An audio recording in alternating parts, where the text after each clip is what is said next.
ওম শান্তি। প্ৰতিদিনে 10টাকৈ সমানৰ অভ্যাসৰ দ্বাৰা জ্ঞান মন্থন কৰিম। এই সমানসমূহ আমি ঈশ্বৰ পিতাৰ মহাবাক্যৰ আধাৰতেই অভ্যাস কৰিম। গতিকে আশা কৰোঁ আপোনালোকে এই সেৱাটো গ্ৰহণ কৰে যেন। আজিৰ বিশেষ সমান। মই দৃঢ় প্ৰতিজ্ঞ পবিত্ৰ ব্ৰাহ্মণ হওঁ। পিতাই আমাক কৈছে, এই পুৰুষোত্তম সংগম যুগতেই পিতাই আহি পবিত্ৰ হোৱাৰ প্ৰতিজ্ঞা কৰায়। ৰক্ষা বন্ধনৰো প্ৰথা ভাৰততে আছে। ভগ্নীয়ে ভাতৃক ৰাখি বান্ধে। এতিয়া পিতাই মাতাসকলক জ্ঞানৰ কলহ প্ৰদান কৰিছে। পিতাই কয়, মামেকম, কেৱল মোক স্মৰণ কৰা, তেতিয়া তোমালোক পবিত্ৰ হৈ পবিত্ৰ সৃষ্টিৰ মালিক হৈ যাবা। বাকী কোনো ৰাখি আদি বন্ধাৰ বিশেষ প্ৰয়োজন নাই। অৰ্থাৎ সূতাৰ ৰাখি নাবান্ধিলেও কথা নাই, যদিহে আমি মন বুদ্ধিৰে প্ৰতিজ্ঞাৰে আমি ৰক্ষাকৰ্তা পিতাৰ সৈতে বান্ধ খাই আছোঁ। কিয়নো কোনো মনুষ্যই আমাক সকলো সময়তেতো ৰক্ষা কৰিব নোৱাৰিবও পাৰে, কিন্তু ঈশ্বৰ পিতা তেওঁ নিৰাকাৰ অদৃশ্য হৈও তেওঁ কোনো মাধ্যমৰ দ্বাৰাই হওক বা স্বয়ং আহিয়েই হওক আমাক সহায় কৰিব পাৰে। গতিকে প্ৰকৃত ৰক্ষা বন্ধন আমাৰ ঈশ্বৰ পিতাৰ লগত হ'ব লাগে। দ্বিতীয় সমান। মই দৈৱী কুলৰ সন্তান হওঁ। এই ৰাজযুগৰ পঢ়া সম্পূৰ্ণ হ'লেই শ্ৰীকৃষ্ণই জন্ম ল'ব। এয়া আমাৰ পিতাই আমাক কৈছে, কিয়নো সত্য যুগৰ আগমন হৈ আছে। বাকী পঢ়াৰ বাবে অলপ সময়হে আছে। স্বৰ্গ কেৱল এজন শ্ৰীকৃষ্ণৰতো নহয়, গোটেই সৃষ্টি শ্ৰীকৃষ্ণপুৰী হ'ব। এই সংগম যুগৰ ব্ৰাহ্মণসকলে আকৌ এই ৰাজযুগ শিকি দেৱতা পদ পাব। দেৱতা হৈয়ে জ্ঞানৰ দ্বাৰা।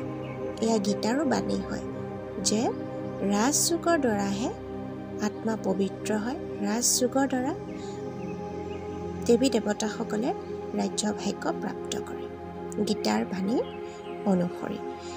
গতিকে পিতাই কৈছে যে দেৱতা হৈয়েই জ্ঞানৰ দ্বাৰা, পিতাই পঢ়াৰ দ্বাৰা মনুষ্যৰ পৰা দেৱতা কৰি তোলে। তৃতীয় সমান। মই নিৰন্তৰ যোগী হওঁ। এয়া হৈছে আমাৰ পাঠশালা। ইয়াত সকলোতকৈ বেছি সময় লাগে আৰু পঢ়াটো সহজ, কিন্তু যুগত পৰিশ্ৰম হয়। আমি পঢ়াৰ বাবে যুগৰ ওপৰত আধাৰিত, কাৰণ যুগ যিমান শক্তিশালী হ'ব সিমান আমাৰ যি শিক্ষা, যি জ্ঞান আমি প্ৰাপ্ত কৰিছোঁ সেয়া আমাৰ বাঢ়িব। যুগৰ শক্তিৰে আমাৰ জ্ঞানৰ ধাৰণা হয়। জ্ঞানৰ বুজনিৰে আমি যোগ কৰিবলৈ সহজ হয়। জ্ঞানৰ বুজনি আমাক যুগত আগবঢ়াই নিয়ে, কিন্তু যুগৰ শক্তিয়ে জ্ঞান জীৱনত ধাৰণ কৰাত সহায় কৰে আৰু আত্মাকো পবিত্ৰ কৰি তোলে। গতিকে আমি নিৰন্তৰ যোগী হ'ব লাগে। জ্ঞানটো সহজ, সেইবাবে যুগৰ বিষয়ত আমি বেছি ধ্যান দিব লাগে। চতুৰ্থ সমান। বৰ্তমান আমি সংগম যুগৰ নিবাসী হওঁ। পিতাই কৈছে, তোমালোক সন্তানসকলৰ বাবে এয়া হ'ল সংগম যুগ। তোমালোকৰ বাবে কলি যুগ এতিয়া সম্পূৰ্ণ হৈ গ'ল। পিতাই কয়, মৰমৰ সন্তানসকল, এতিয়া মই তোমালোকক সুখধাম, শান্তিধামলৈ লৈ যাবলৈ আহিছোঁ। তোমালোক সুখধামৰ নিবাসী আছিলা।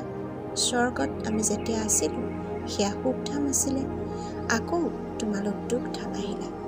আমি দুখধামলৈ সৃষ্টিৰ নিয়ম অনুসৰি, এই নাটকৰ নিয়ম অনুসৰি সুখধামৰ পৰা লাহে লাহে লাহে দুখধামলৈ আহিলোঁ। এতিয়া তোমালোকে পুনৰ যুগ বলৰ দ্বাৰা নিজৰ সত্য যুগৰ সৃষ্টি স্থাপনা কৰি আছা। আমি পুনৰ সেই সত্য যুগৰ স্থাপনা পিতাৰ সৈতে আমি সংগমযোগী ব্ৰাহ্মণসকলে কৰি আছোঁ। গতিকে বৰ্তমান আমি সংগম যুগৰ নিবাসী। যদিও আমি কলিযুগী বাতাৱৰণ বা কলিযুগী জগতত আছোঁ, কিন্তু আমি সংগমযোগী ব্ৰাহ্মণ বা সংগম যুগৰ নিবাসী হওঁ।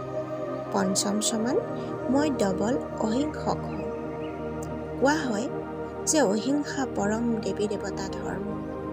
তোমালোক এতিয়া অহিংসক হ'ব লাগে।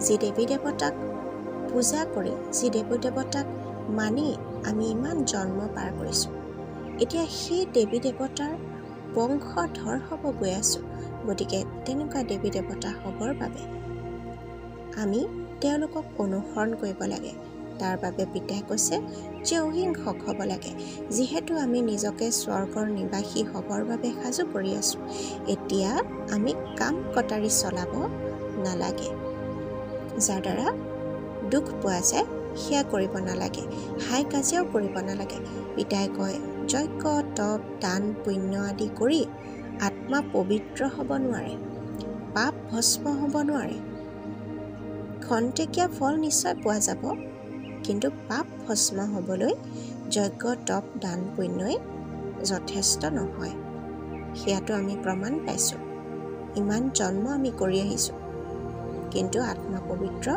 হোৱা নাই গতিকে এতিয়া পিতাই কৈছে জ্ঞানৰ দ্বাৰাহে সৎগতি হ'ব জ্ঞানে আমাক বুজনি দিয়ে আমি কি কৰিব লাগিব কেনেকৈ নিজক এই সৃষ্টিৰ নাটকত বিকৰ্ম নোহোৱাকৈ চলিব পাৰোঁ তাৰ বাবে জ্ঞানৰ প্ৰয়োজন আৰু পুৰণা যি বিকৰ্ম সেয়া ভস্ম কৰিবলৈ জ্ঞান আৰু যোগৰ প্ৰয়োজন সেইবাবে পিতাই কৈছে জ্ঞানৰ দ্বাৰাহে সৎগতি হয় মনুষ্যটো কুম্ভকৰ্ণৰ নিদ্ৰাত শুই আছে যিসকল নাজাগে যিসকলে এতিয়াও জ্ঞানৰ পোহৰ পোৱা নাই যিসকলে এতিয়াও সৃষ্টিৰ আদি মধ্য অন্তৰ ৰহস্য জনা নাই স্বয়ং পৰমপিতা পৰমাত্মাক চিনি পোৱা নাই তেওঁলোকক পিতাই কৈছে কুম্ভকৰ্ণৰ নিদ্ৰাত শুই থকাৰ দৰে কথা গতিকে এতিয়া আমি নিজেই জাগি আনকো জগাব লাগে এই জ্ঞান প্ৰাপ্ত কৰাব লাগে ষষ্ঠ সমান মই ঈশ্বৰীয় বিদ্যাৰ্থী হওঁ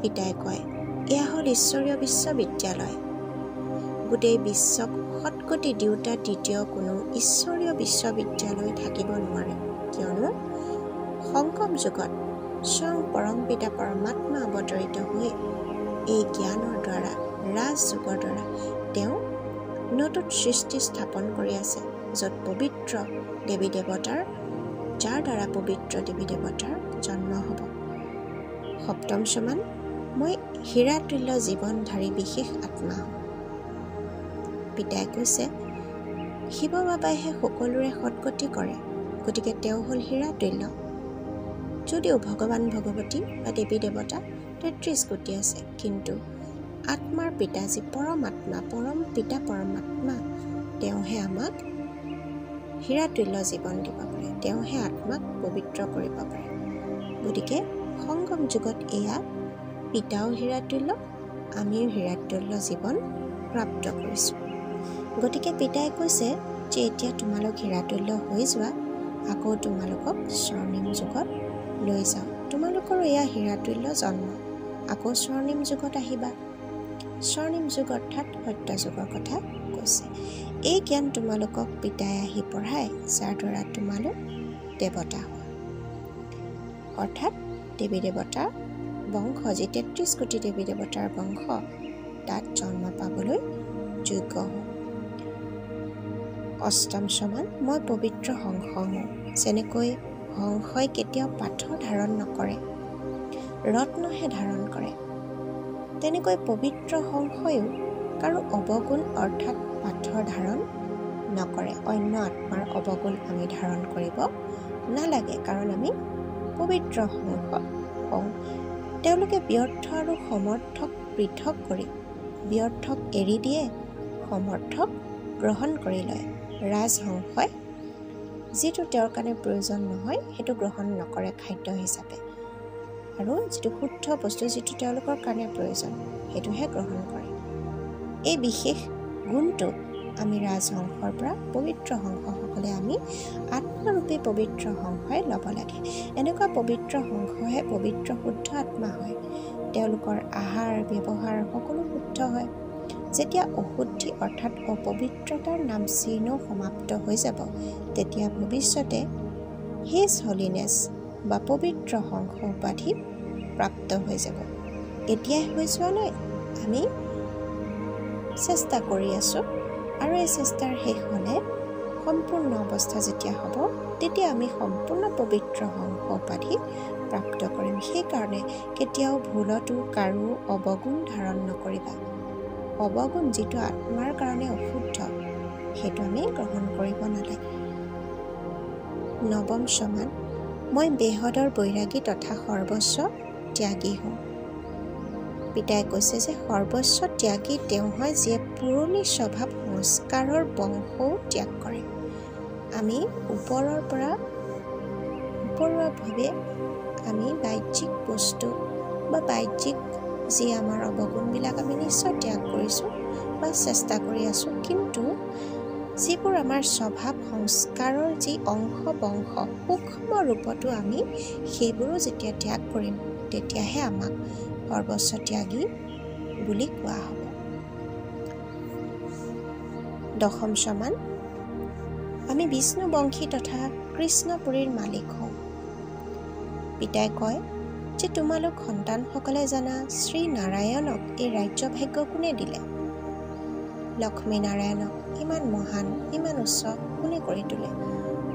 সত্যযুগততো তেওঁলোক হয়েই উত্তম পুৰুষ, কলিযুগৰ পাছতহে হয় সত্যযুগ। গতিকে নিশ্চয় কলিযুগৰ শেষত ৰাজযোগ শিকিছিল যি গীতাৰ বাণী অনুসৰি, ৰাজযোগ শিকিছিল যি পুৰুষাৰ্থৰ প্ৰালব্ধ পুনৰ নতুন জন্মত পোৱা যায়। অৰ্থাৎ কলিযুগত ৰাজযোগ শিকি সত্যযুগত মহান হৈছে। ইয়াৰ নামেই হ'ল কল্যাণকাৰী পুৰুষোত্তম সংগম যুগ। আমিও এই পঢ়াৰ দ্বাৰা পাৱন হোৱাৰ ফলত কৃষ্ণপুৰীৰ মালিক হওঁ। যিহেতু শ্ৰীকৃষ্ণৰ লগত 33 কোটি দেৱী দেৱতাৰ বংশ থাকিব, তাৰে এজন হ'বৰ কাৰণে এই পঢ়াৰ দ্বাৰা পাৱন হ'ব লাগিব। শিৱ বাবাই ব্ৰহ্মাৰ দ্বাৰা বিষ্ণুপুৰীৰ ৰাজ্য দিবলৈ আমাক আত্মাসকলক পঢ়াই আছে। আজিৰ অব্যক্ত সংকেতত কৈছে, সহযোগী হ'বলৈ হ'লে পৰমাত্মা স্নেহৰ অনুভৱী হোৱা। যিকোনো কাৰ্য কৰি পিতাৰ স্মৃতিত স্নেহত লীন হৈ থকা, কোনো কথাৰ বিস্তাৰত নগৈ বিস্তাৰত বিন্দু লগাই বিন্দুত সমাহিত কৰি দিয়া। বিন্দু হৈ যোৱা, বিন্দু লগাই দিয়া, তেতিয়া গোটেই বিস্তাৰ, গোটেই জাল ছেকেণ্ডত সমাহিত হৈ যাব আৰু সময় ৰাহি হৈ যাব। পৰিশ্ৰমৰ পৰা মুক্ত হৈ যাবা, বিন্দু হৈ বিন্দুত স্নেহত লীন হৈ যাবা। ওম শান্তি। ধন্যবাদ।